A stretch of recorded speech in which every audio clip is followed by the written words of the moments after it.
Microsoft has warned hackers are actively targeting Sharepoint, with security researchers flagging weak points in the file sharing service, leaving it open to breaches. Peter Griffin's a tech journalist with us this morning. Peter, good morning. Good to have you on the show. What is Sharepoint and how many Kiwis use it, do we know? Look, SharePoint is at the heart of many New Zealand organizations. It's, your Outlook email, it's Teams for collaboration, it's, Word documents, Excel documents. So this New Zealand business and government departments run on SharePoint. Now, the versions that are affected here are hosted by the customer on their own servers. So it's SharePoint server. It doesn't relate to the SharePoint in the cloud, OneDrive, Microsoft 365, which a lot of New Zealand businesses are using. So that is good, but there are still a lot of people using this server edition. So IT managers are scrambling literally all over the world to fix this really nasty exploit, because what it does is it allows hackers to get in and masquerade as legitimate people in your organization. And SharePoint is the mother lode of data. It has everything, all your documents, all your sensitive information. So this is a big one. Wow, I think we use that here at NZME.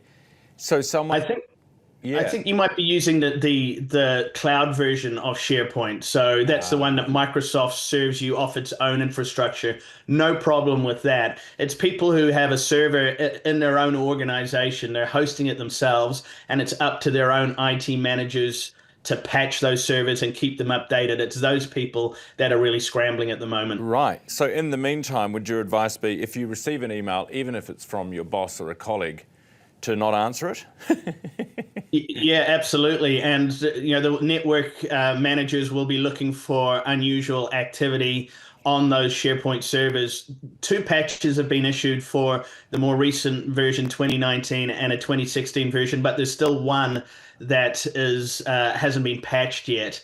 And there's another twist to this. They're finding that when they do patch some of these exploited servers, the hackers are still inside, so it's a little bit more complex. And wow. It's been quiet on the cybersecurity front in recent months. So everyone was sort of anticipating, when's the next one going to pop up? They don't know who is behind this, but the tradecraft, according to security experts, suggests that it's one big hacking group. It seems to be quite sophisticated. It could be a state-sponsored one out of China or Russia, maybe. So how many Kiwi businesses do you think are likely to have a server and therefore have a gremlin from Russia or China inside their businesses right now as we speak? Well, there'll literally be probably thousands of these SharePoint servers still in New Zealand. Hopefully, because the alert was issued on Sunday in the US, hopefully IT managers have either updated those servers, or if they still have the one that the update isn't available for, they will unplug that, disconnected it from the internet. A big security company did a scan of 8,000 servers around the world, and it found about 100 of them had been exploited. So that, is a small number, but that's 100 organizations that are losing their very sensitive information. So in the scheme of things, it is a serious one. And I guess it shows, the value of being in the cloud. While it might cost you more, Microsoft, AWS, Google, their ability to update their own infrastructure instantly is the reason why, they're spending billions in New Zealand building these cloud networks, because it's actually easier for you to be more secure. That's interesting, Peter, because you would think, the idea for me of being in a cloud seems like you're opening up yourself up to more risk because you're sending it on high, but actually the protections that gives you makes it a better option.